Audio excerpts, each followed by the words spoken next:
जी बिल्कुल, इसके दो मुख्य कारण हैं। एक तो ये जो इसका एपिसेंटर था वो बिल्कुल 5 किलोमीटर धरती के नीचे था। अक्सर देखा है कि अर्थक्वेक जो आते हैं पूरे पृथ्वी पर वो सतह से लेकर 800 किलोमीटर तक नीचे होते हैं, और जो पीछे भी हाल ही कुछ सालों में आए वो हिमालयस में उनके भी 25 या 50 किलोमीटर रहता था एपिसेंटर धरती के नीचे।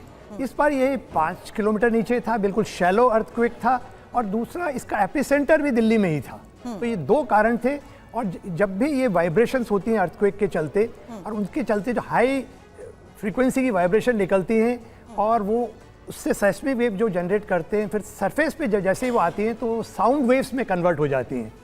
और जैसे ही नेचुरली, क्योंकि ये शैलो है तो सारी एनर्जी वहीं कॉन्सेंट्रेटेड है और थोड़े से समय में फटाफट वो सरफेस पे आ जाती है। जैसे ही वो ट्रांसफॉर्म होती है साउंड वेव में, तो आपको एक बूम या गड़गड़ाहट की कहते हैं जो है साउंड सुनाई देता है, जैसे कि कोई तेजी से रेलगाड़ी वहां से पास की होगी। तो इसका मुख्य कारण जो लोगों को इस बार जो ज़्यादा शोर सुनाई दिया, उसके दो कारण जैसे मैंने बताया, एक तो शैलो था ये, और उसका एपिसेंटर भी दिल्ली में था।